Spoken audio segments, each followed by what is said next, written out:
Well, good evening, everyone. Welcome to this week's edition of On the Other Line Canada. Broden, you're back, and I'm so happy you made it back in one piece from your Thunder Down Under set. It's good to see you back on the show. First to comment this week as well. Kit. Hello, Kit. Welcome to the show. Mr. Labradilla, happy Troot Day Tuesday. I like that. We might have to coin phrase that on the show because it is Troot Day Tuesday. Hope everyone's having a great week. We've got an awesome special guest. And why I say it's awesome, all of these months I talk about Manitoba's fishery. We've got Melissa Lindsay joining us on the show this evening, who, if you don't follow her on Facebook or Instagram, you should, because she is a leader in the sports and outdoor industry in Manitoba. So go check her out. Mr. Ziegler's on here. You've been out touring the province. Good to see you. A little wave. Mitch, the third wheel of my main man, Lily, is replaced this week by the fourth. Can I call you the fourth wheel? The fourth wheel. I can be the fourth wheel if you really want me to. Does that give us a vehicle to be mobile with? Well, compact SUV. We've done it before. Actually, how does that work? Because that would make me two wheels at once.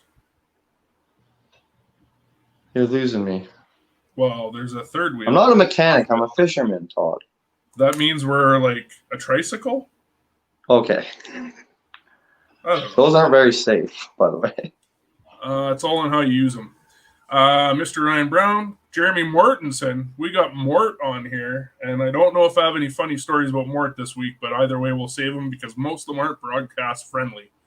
Adam, how's your week going? My week's going awesome, Todd. How's your week going, buddy? Oh, it's going amazing. Yeah, get any fishing done or just get any work done? I am going to sadly admit that I have fished 3 times in the last 2 months. Yes, it's been tough. I mean, you host a fishing show, so that means you're good anyway, right? Which is why I might as well just bring her on now. Melissa fishes more than I do. Melissa, welcome to the show.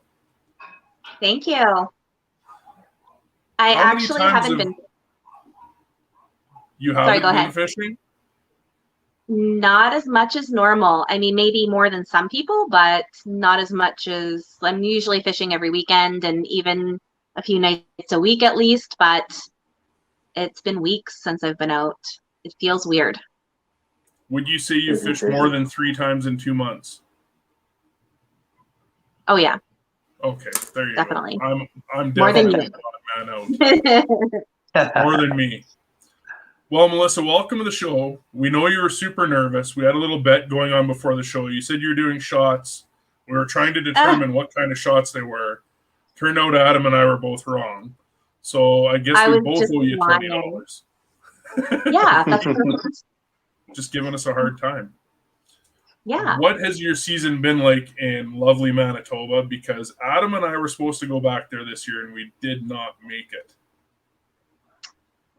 My season for open water, we kind of started a tradition where we go for sturgeon now on opening weekends, and that's super slow. We fish the Assiniboine in Brandon or outside of Brandon, and you're fishing for that one big bite, and you're fishing all weekend. You're lucky to catch anything. So, yeah, I didn't catch a sturgeon. I hardly caught anything that weekend, and it's been a grind.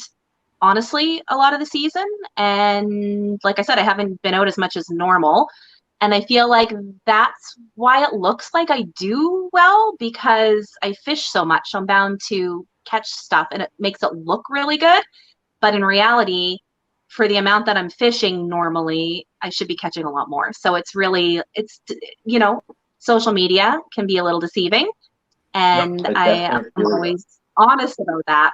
But lately I've been doing something a little different. I don't normally target walleye, and we've been doing that a lot more lately, and that has been really, really good actually. Now, you said it had been hard. Are you kind of chalking that up to, like, say, for example, what we're dealing with here in Alberta with pressure on the system, or weather related, or just what you're targeting as far as species? I think it's a combination. What I'm targeting, we're fishing a specific bite or a specific species, and we're putting all of our eggs in that basket.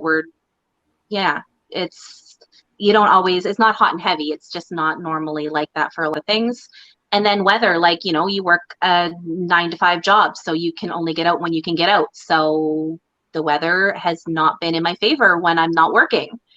And with the weather as well here, it's been really dry, and we don't have a lot of water, and the rivers are really low, and the lakes are low, a lot of them. So that's definitely changing things from what I'm used to.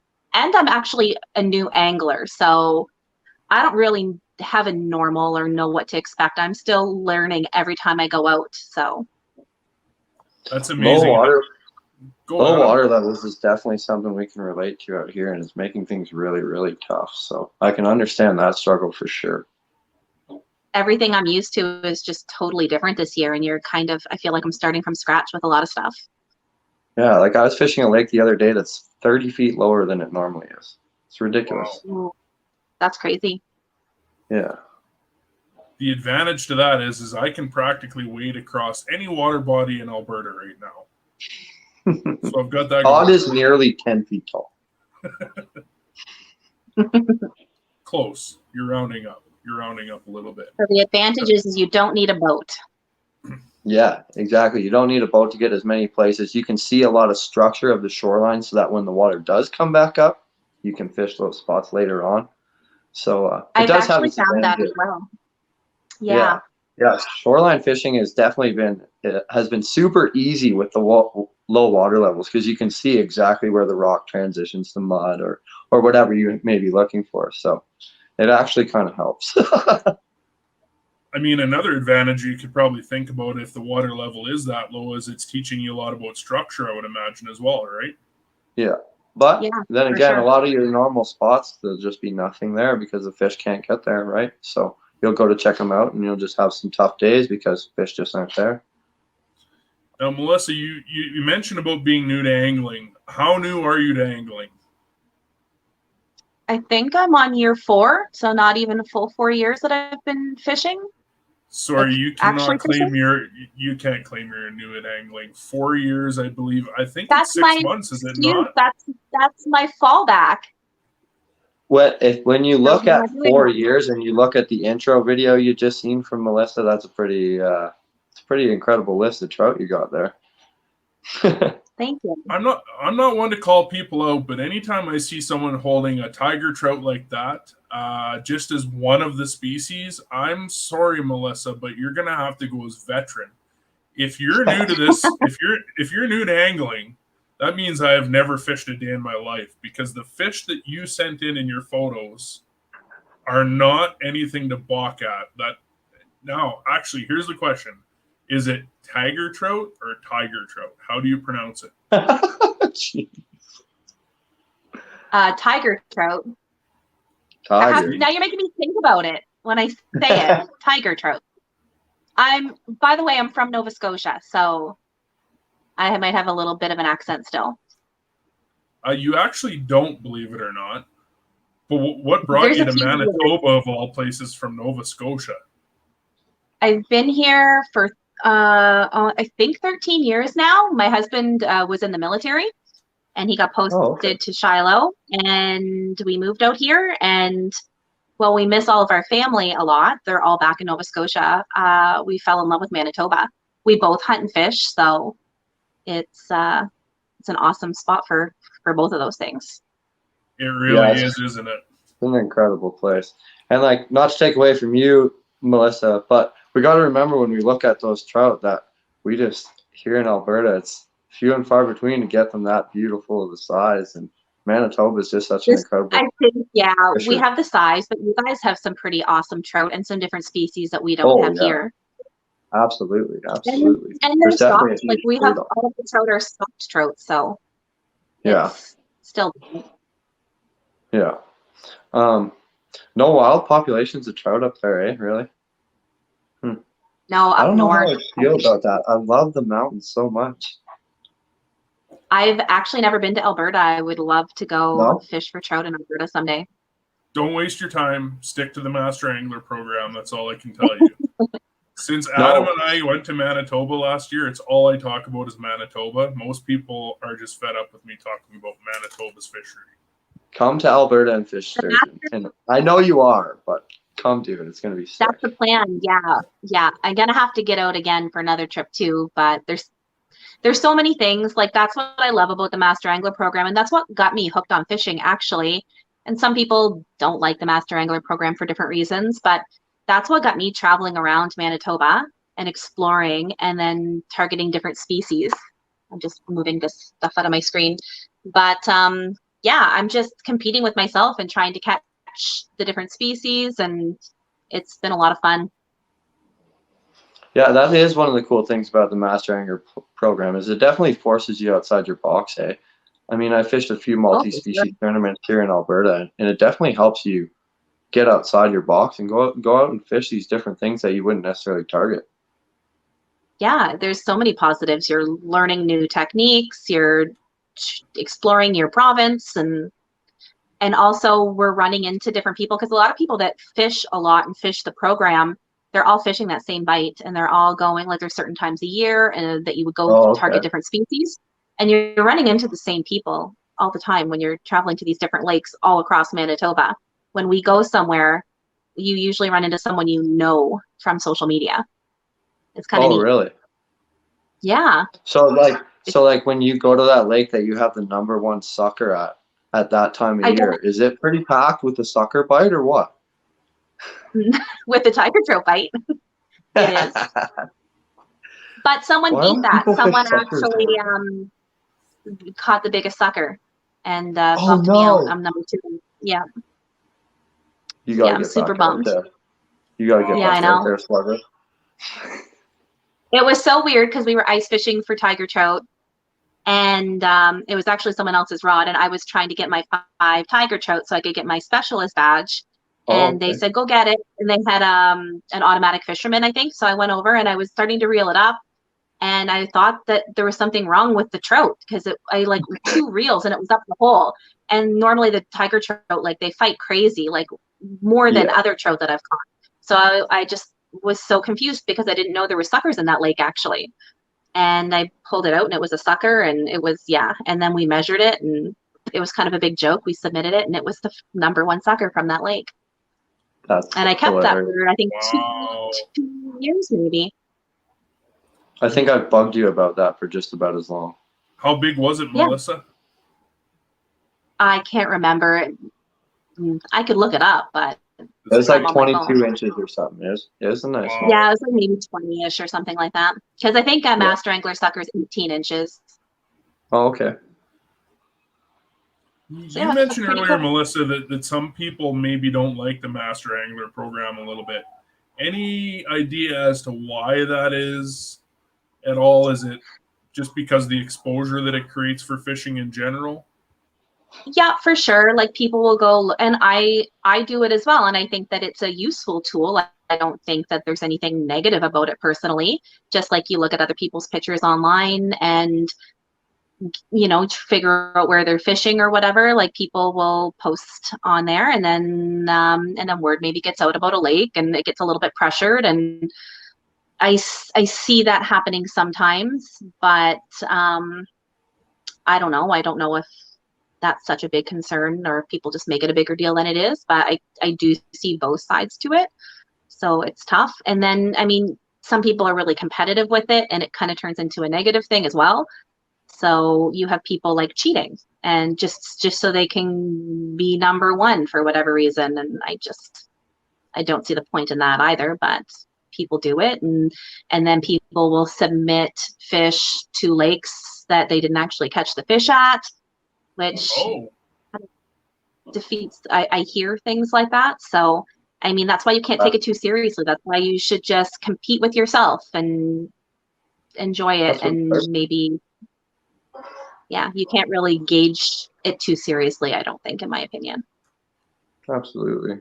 I actually never thought about people taking advantage of that system before, Adam. You?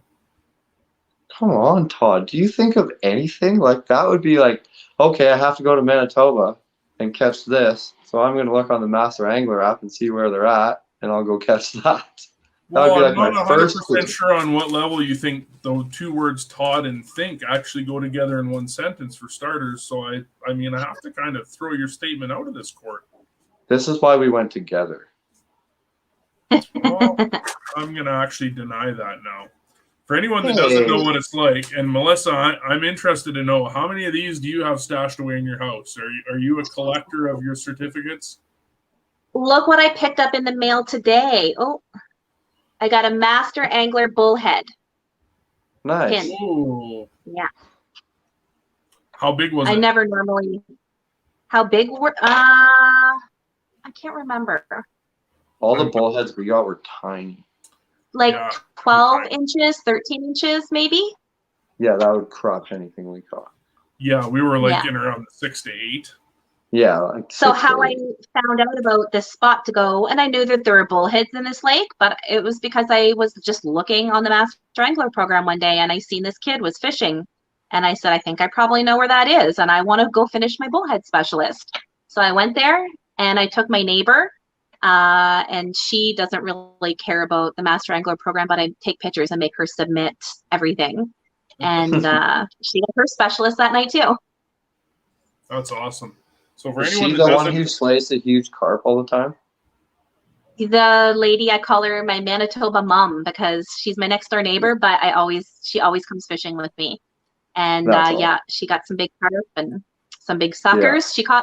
She has her sucker specialist as well.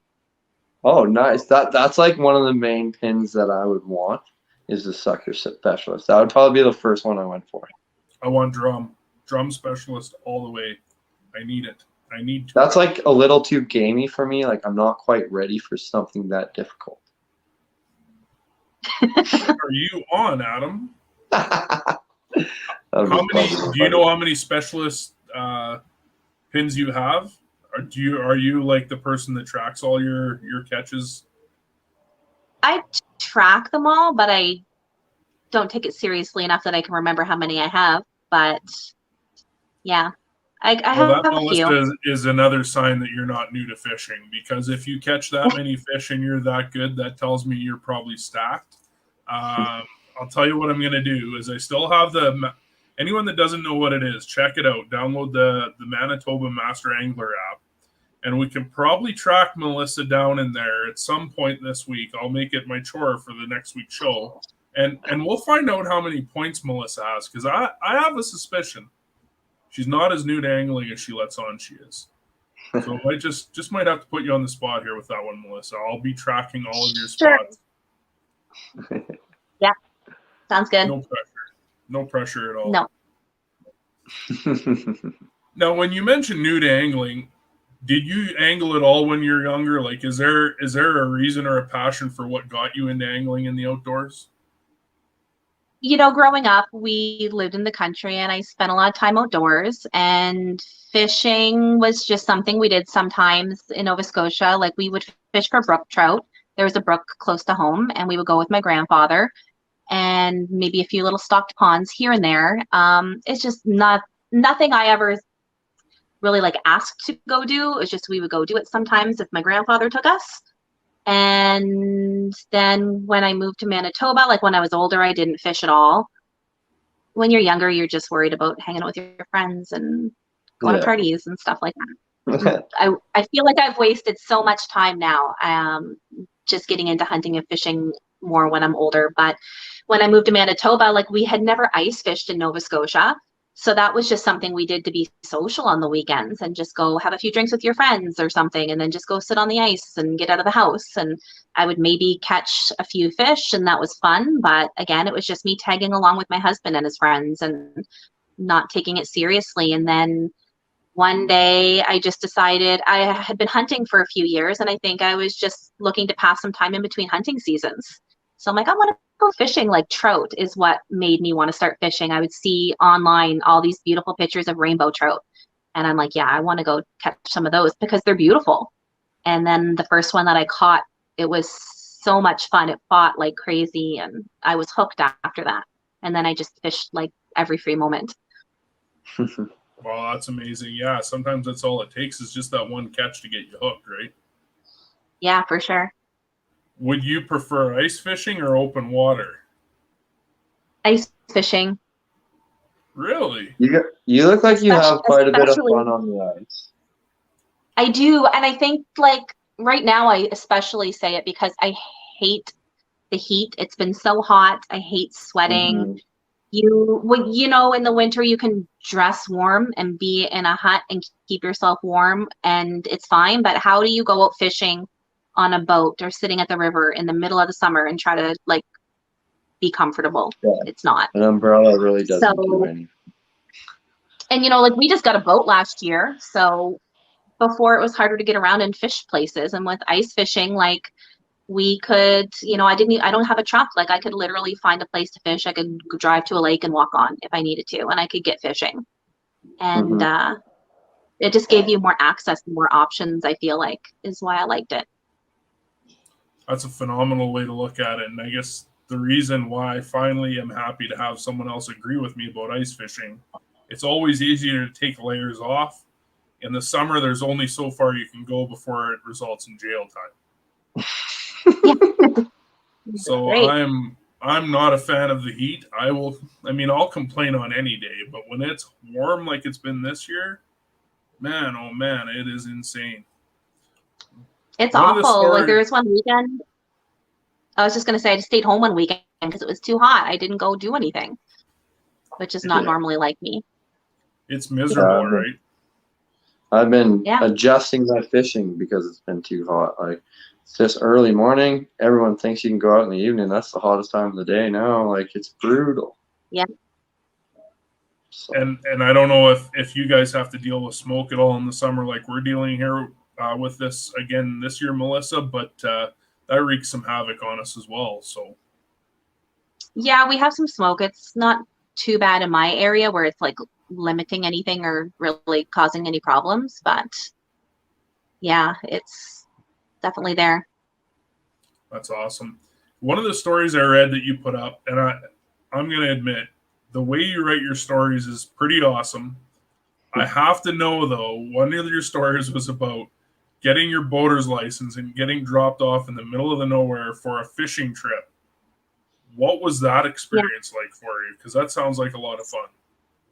My friend April won this trip to go to Northern Ontario. It was a fly-in fishing place, and they just dropped us off in the middle of nowhere by ourselves. We didn't have like a fishing guide. We'd never driven boats before. We just literally kind of started fishing at that point, but we're pretty adventurous, so we're not going to not go. So we went, and then the night before we ended up taking our test and passing and getting our boater's licenses, got dumped off for 3 or 4 days, I think, and just fished our faces off and lived.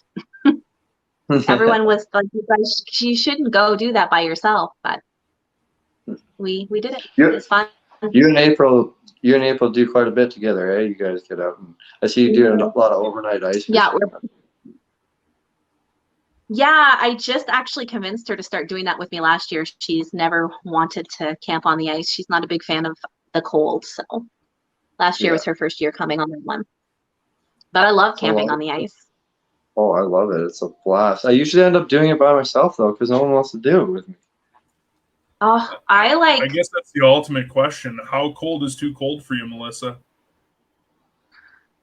I don't know if it's getting pretty, like when equipment starts breaking down and nothing's working properly, then it's kind of like, why am I even out here? Because everything's freezing up, everything's breaking. I think, I don't know how cold it was last year. I think it was like minus 35 or something like that. I don't know. And things were not working well. But I don't know. You I'm gotta be getting a little really, older and I don't push myself quite as hard as I used to when I first started doing it. Try to be a little more thoughtful about what I'm doing and if it's worth it or not. yeah, it's things start to break down pretty quick when it's cold. Like I do some pretty silly things. I overnighted with a wind chill of minus 57 this winter, and Oh, I literally had to melt my zipper to get out of my shack. I couldn't get out of my shack. I was frozen in it. that's crazy. Yeah, it was brutal. It's why I was going to ask Adam what temperature he'd fish up to, and then I realized. Yeah, but I have a problem. It's a good problem to have in some levels.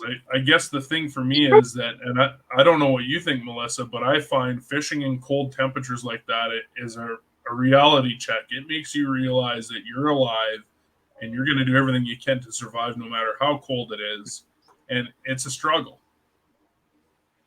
Yeah, you just have to be smart about it when you go out and do stuff like that. Yeah.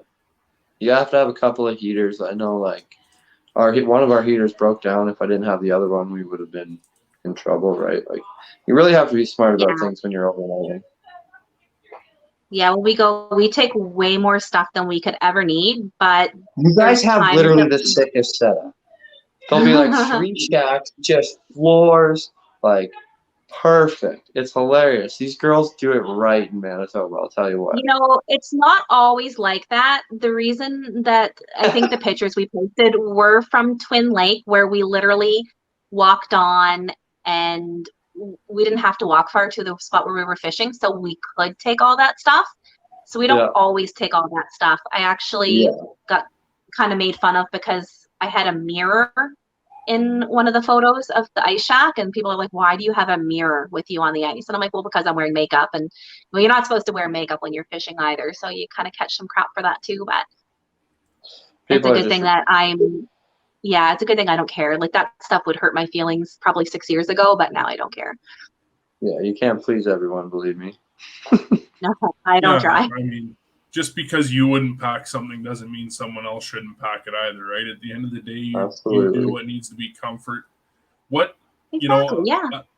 I've asked all the women this month that have come on, and I don't like to be too forward, but what has been your biggest struggle as being a female in the angling industry? Have you run into a lot of roadblocks or had a lot of issues you've had to deal with? The reason I like to ask is because there are a lot of female anglers out there that, maybe share the same struggles but aren't vocal about it, and it prohibits them from wanting to share their experience.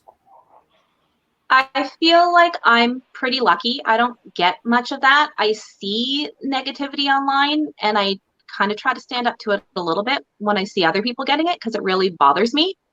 And I don't think that's fair, because some people that does hurt their feelings and bother them. So I don't know why I feel like I need to try to stand up for other people. But I was asked this question too when I first started hunting, because women do sometimes have issues, or it's a tough time getting people to take them seriously. But I have a lot of support, and I have been very lucky. I really I don't fish tournaments. I'm not really involved in competitive stuff, so I don't know if that's part of it. But yeah, I don't know. Besides a few snide comments and judgments online here and there, like I don't know. I feel like I'm very open with what I'm presenting and what I'm doing as well, and I feel like I'm pretty firm about certain things where people aren't going to maybe come at me and give me a hard time about stuff, because they're not going to get anywhere with me. So I don't know if that makes a difference or not, but no, I feel like I've been really lucky and really supported by men and women since I started doing this and putting it out there publicly. Like Todd said, everything that you write is really, really well done. Like, in my opinion, you're one of the best influencers going right now, because you're always positive, but not always just positive. You're positive about the negative experiences that you have, and you admit to having those, and you're open with them. And that's a huge thing, is now everyone just wants to show how great things can be, And that's not necessarily how it always is. And you're very open about that. I like that. I just think that it's really important because I just remember being unsure about so much stuff when I first started doing this.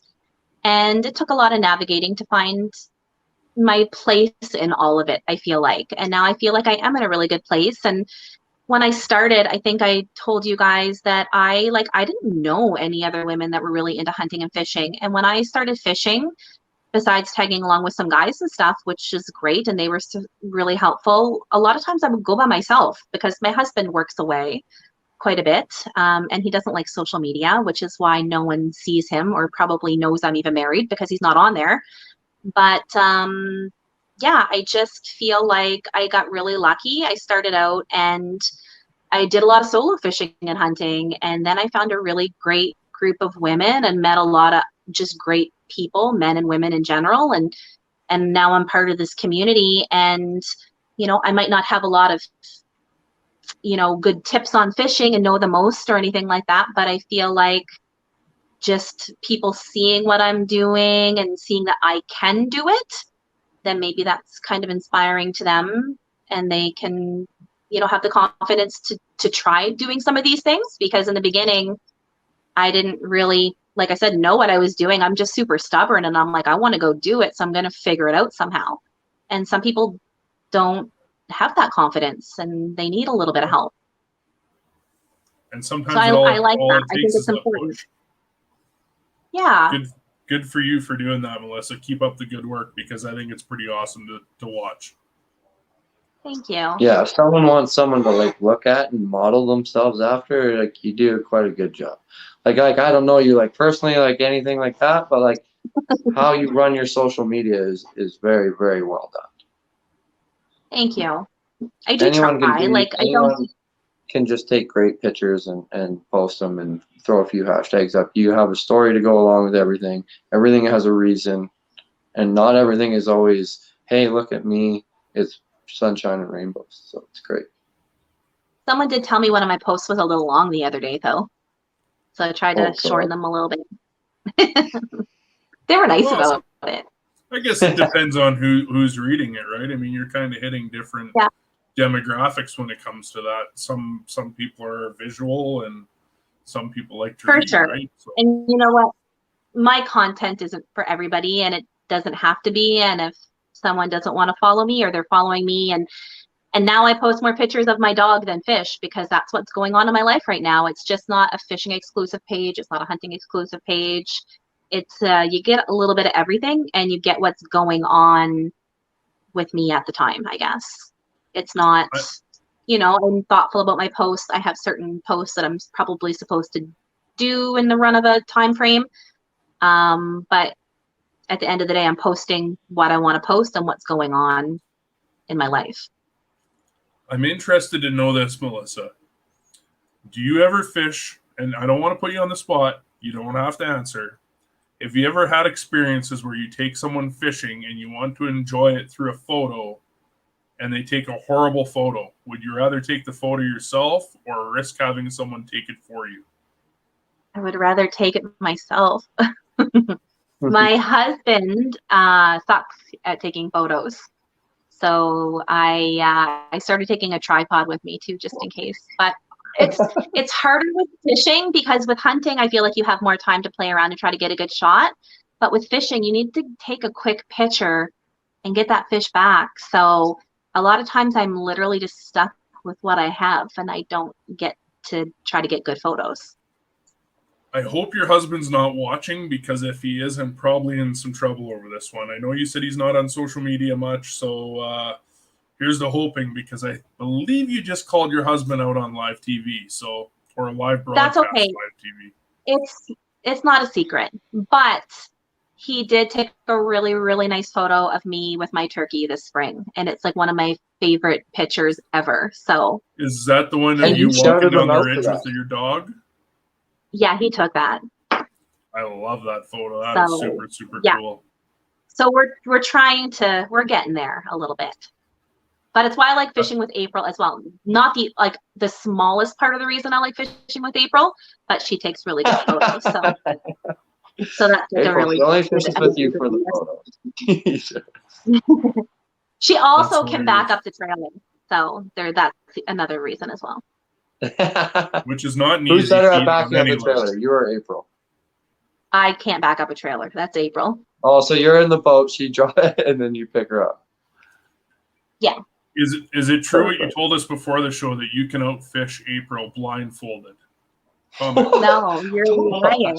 I couldn't resist. I mean, you threw your husband under the bus. Come on.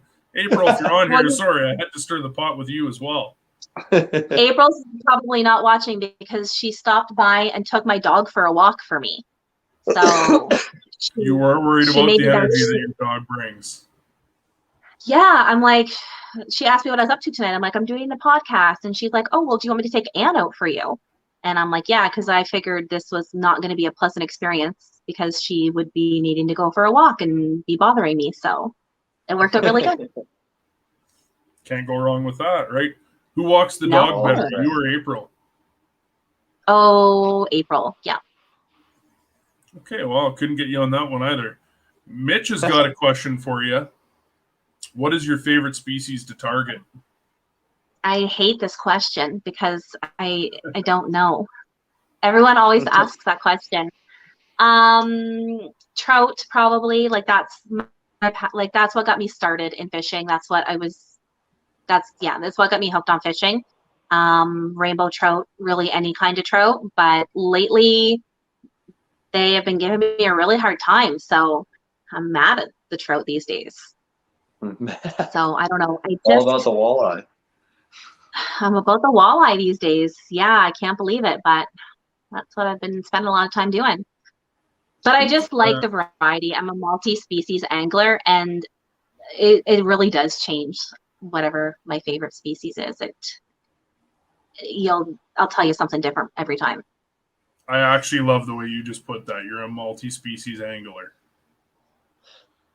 The nice thing about being like that is like you're never limited, right? Like no matter what, you always have something that you can go and fish for. You always have, okay, well, this lake's busy. Even if you show up and the boat launch is just packed and you don't want to go out, you're like, well, okay, I can drive 5 minutes down the road and go fish this species.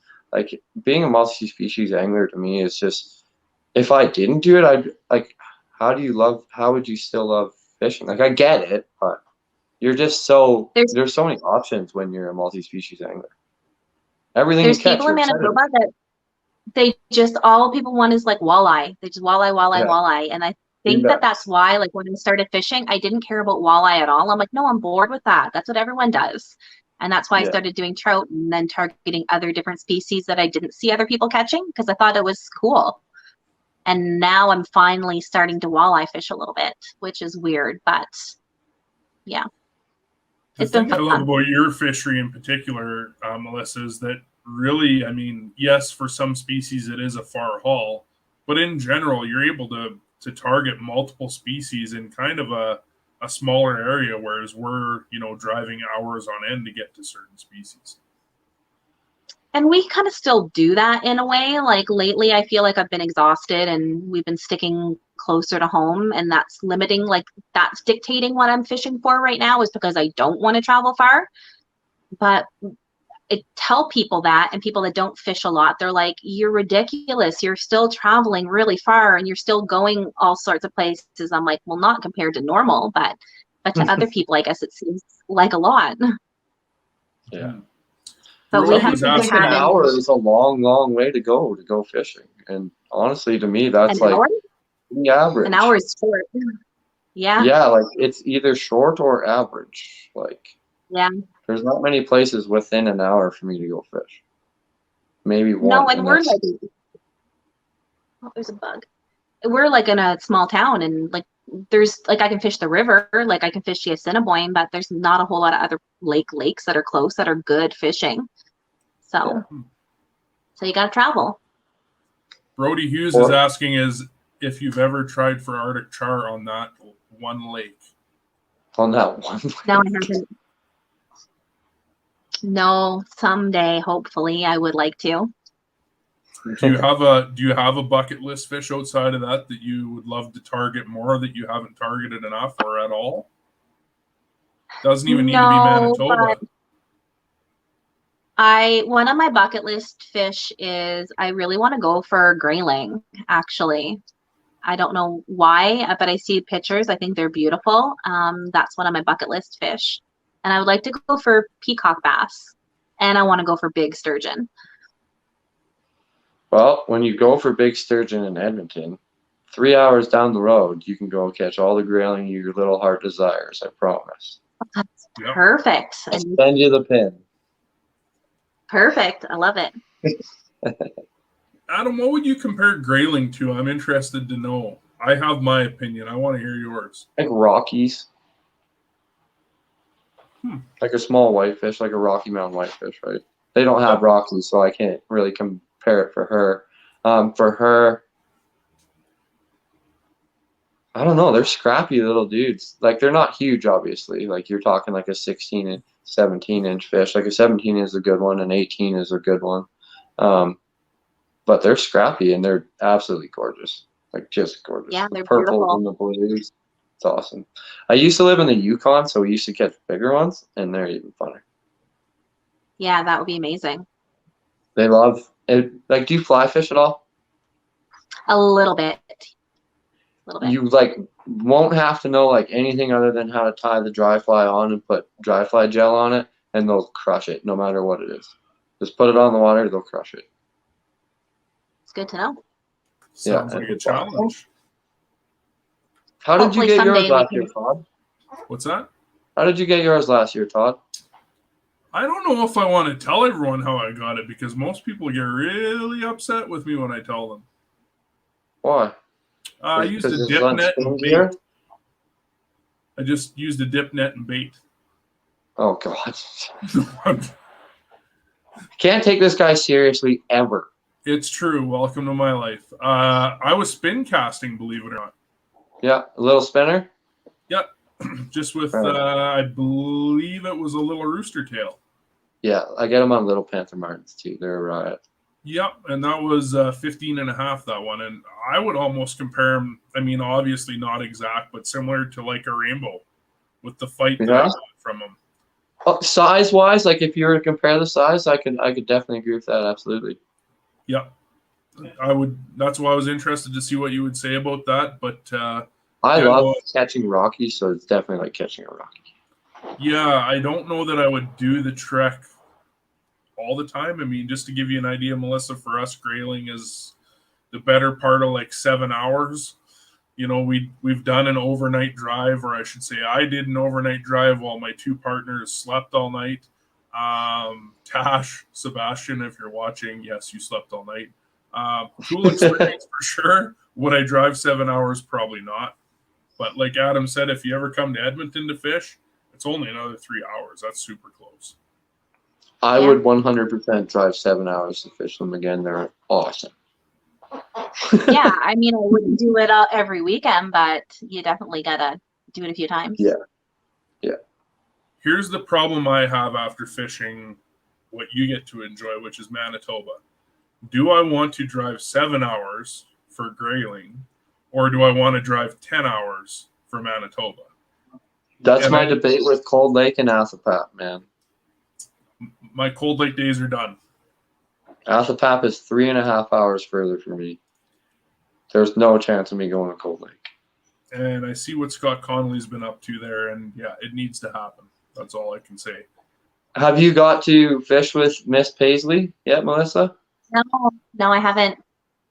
I think she's a little We're gonna burnt out and just enjoying the sunshine, but you guys got to get out together. She's a riot to fish with. Yeah, we're gonna plan something at some point. That'll be a lot of fun. Oh, She yeah, catches she's more a fish riot. than we do. Dude, she catches tanks. Like I was like, I'm losing. There's no way. She's awesome. That girl can angle. There's no doubt about it. You see, you've got another invite on here. Amber is actually saying, "Come on out. She's going to take you fishing." Okay, let's do it. I just seen And I that believe too. Amber said she can outfish Adam as well. I mean, I can't say for sure, but that conversation. Amber could probably outfish me. Definitely, I would not. If you put us side by side, I'd be in trouble. And there was some more bad news. Sorry, I'm just kind of scrolling through the chat, but unfortunately, I do have a comment here from April saying that she's unfollowed you on Facebook, Melissa, not unfriended. Just so You started the drama. Way to go, Todd. I'm really sorry about that, Melissa. I mean, no offense, but you did say she's horrible at taking photos. So, April, I'm sorry. I don't blame you for unfollowing Melissa. She's probably not bringing my dog back either. That's possible. I saw your dog. I don't tell everyone that you have blame for her. a dog, Melissa, because it's super cool. Oh, she's kind of crazy, so I don't think anyone really wants to keep her. April definitely doesn't want to keep her. Chesapeake? She's all looks, eh? She's got a lot of energy. Yeah. I could be wrong. Is she a Chesapeake? Oh, no, she's an Irish setter. There you go. I was wrong again. Let's mark that down. Really not a surprise. I don't know why we're marking down the wrongs instead of the rights. It'd be a shorter list. Yes, this is very true, Adam. How old is she, Melissa? 8.5 months. So she's still a puppy. Lots and So lots. what's like the biggest challenge of like she's limiting your outdoors pretty good? What's the biggest challenge of having a puppy being an outdoors woman? She's not really limiting my outdoors. I still have to take her outdoors every day. But she needs to go get exercise and she needs training. So normally, like, I would just be able to go right after work and go fishing right from work. But now I got to come home and I take her fishing, like when we go to the river and stuff. Like, she's amazing, actually. She's really, really good. Yeah. We've taken her on the boat once before and she did really good. But it's going to be hard. Like, the fishing's actually easier, and obviously she'll bird hunt, but the other hunting, like turkey hunting and big game hunting, I can't take her to do that. So, and she's in her kennel all day when I'm at work. So that's going to really cut back on my hunting time this year as well until she gets older. So, but it's worth it. She's a really good sidekick. She loves going fishing and anything. So. And this will be her first bird season coming up? Yeah. Pretty excited about it? I guess so, yeah. I just haven't done a lot of training with her, but she's smart and she has a lot of natural instincts, so it'll be really cool. Pretty well from what I see, right? She does, yeah. It'll just be the retrieving thing that'll be tougher.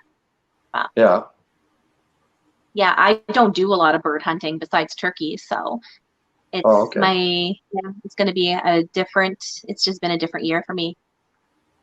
But it's good. As long as I'm outside doing something, I'm happy, so it's okay. I think it's super cool to see. I've never done turkey hunting myself, but I think if that was one bird I was to hunt, turkey would for sure be my game bird of choice right now.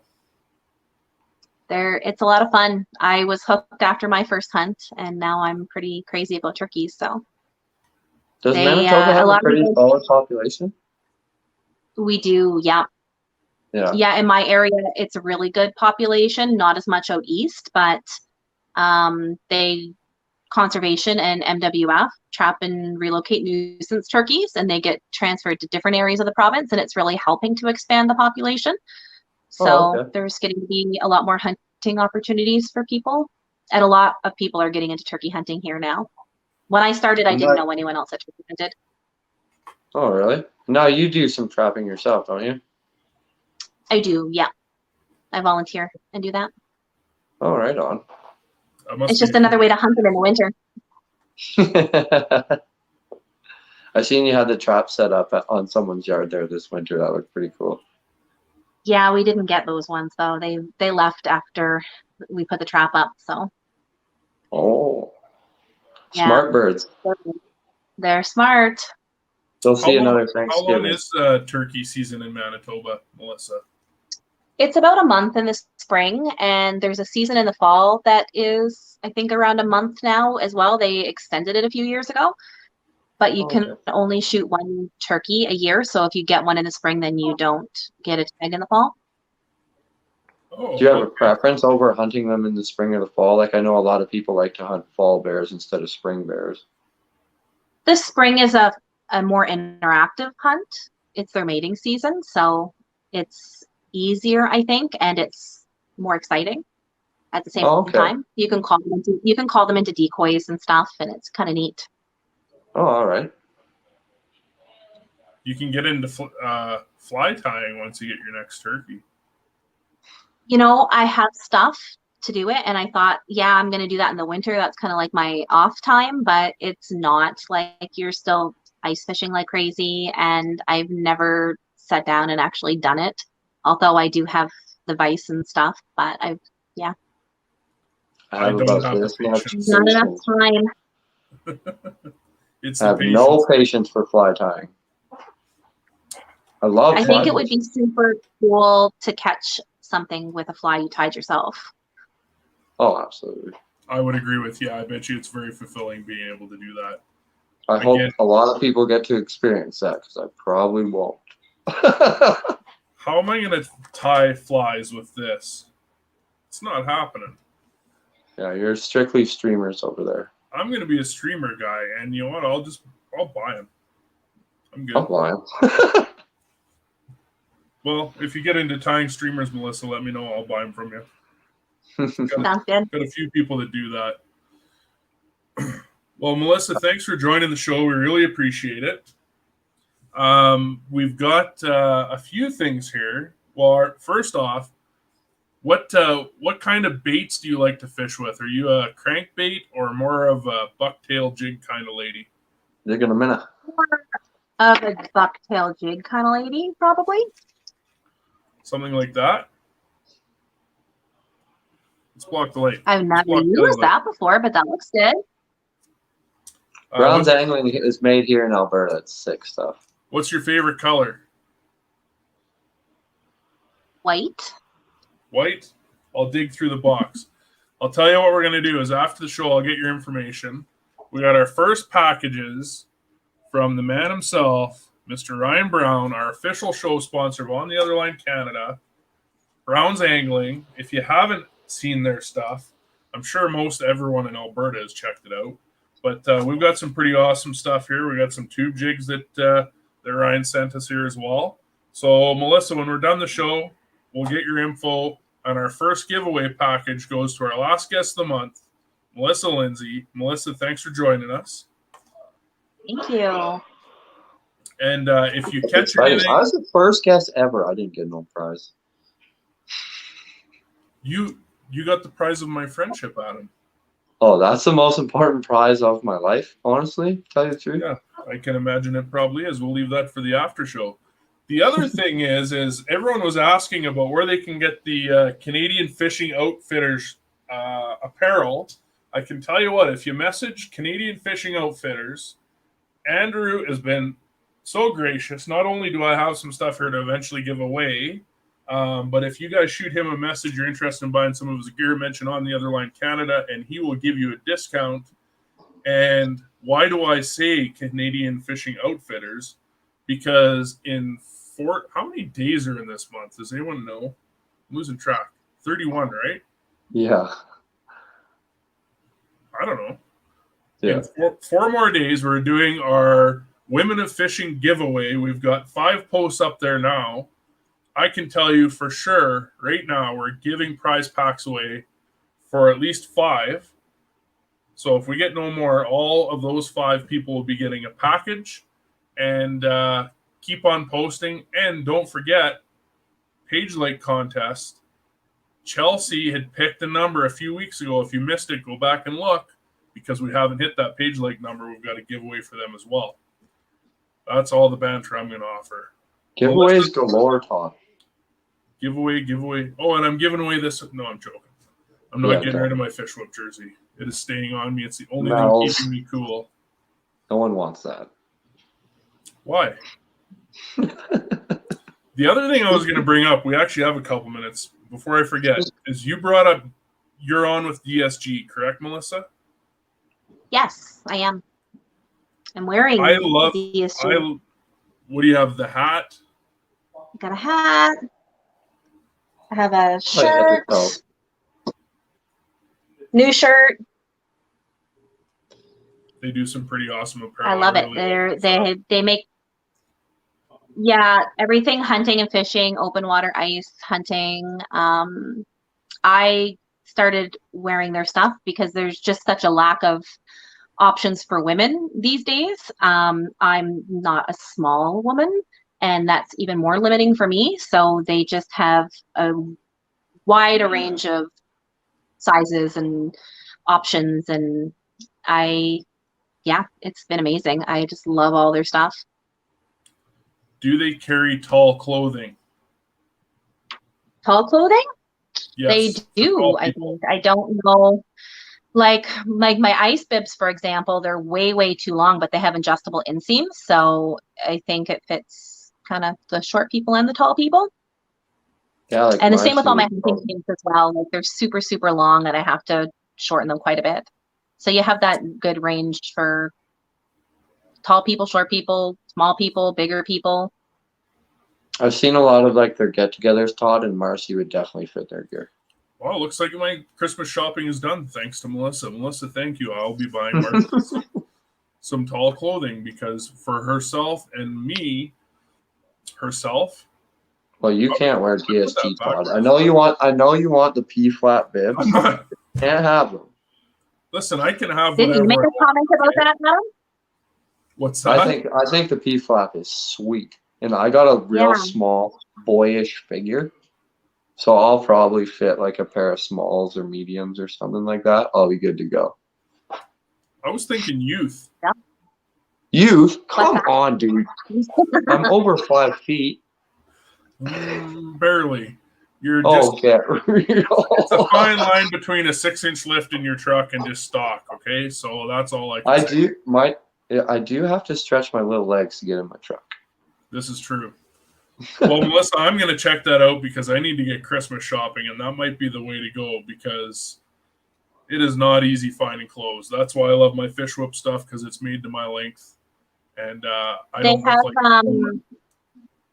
they have a warehouse in Canada as well, so you don't have to worry about having them imported from the States unless they don't have something in stock.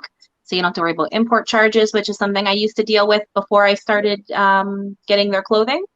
And their sizing is pretty true to what is online for the measurements and everything. I've had to exchange a few things, and it's been a really quick and easy process. I was nervous because I'd never had to do that before. I like to go into stores and try stuff on, but I mean, I also don't want to drive hours to go shopping either when I could be fishing instead. So I just like being able to order stuff online, and if it doesn't fit, which is rare, then you can exchange it, and it's a pretty easy, painless process. I'm even worse. I like to go in the store, not try it on, bring it home, and then complain about how it doesn't fit when it should have fit because that's the size I picked. Only to realize it's not the shirt's fault it doesn't fit. That's all I can say about that topic. I don't know what to say thanks. about that. I'll leave everyone speechless for a reason. Melissa, thanks for joining the show. We really enjoy having you on here. Where can people check you out on social media? Mainly on Instagram. My handle is turkeygirl.mb. On Facebook, my name Melissa Lindsay, but I don't do YouTube. I just like to post pictures mainly, so Instagram would be the main spot to go. That's amazing. Well, keep up all the good work. We really appreciate reading your stories and watching your posts. So can't wait for turkey season. And now we'll know the real difference if you're actually fishing or just posting pictures April took of you fishing, right? Yeah. Well, if I'm posting pictures that April took, she always gets photo cred. So perfect. We'll love it. Adam, where does anyone find you in case they don't already know? You can find me at the Horseshoe Kid on all the social medias: Facebook, Instagram, YouTube, clout chasing. Amazing. Well, for anyone that enjoys Adam or doesn't enjoy Adam, he'll be coming back next week as well. Special guest, Amber Serbin. I called her out last week. She's committed. She's coming next week. And we've devoted a whole hour. We're going to call it the Adam Turnbull Roast Show. So everyone that wants to come by and see us bash Adam Turnbull, join us next week with special guest, Amber Serbin. Melissa, thanks so much for joining the show. We really Amber, take it easy on me. Thanks, Melissa, for coming. thanks for having me. We'll see you all next week. Everyone take care. Have a great week. Stay cool.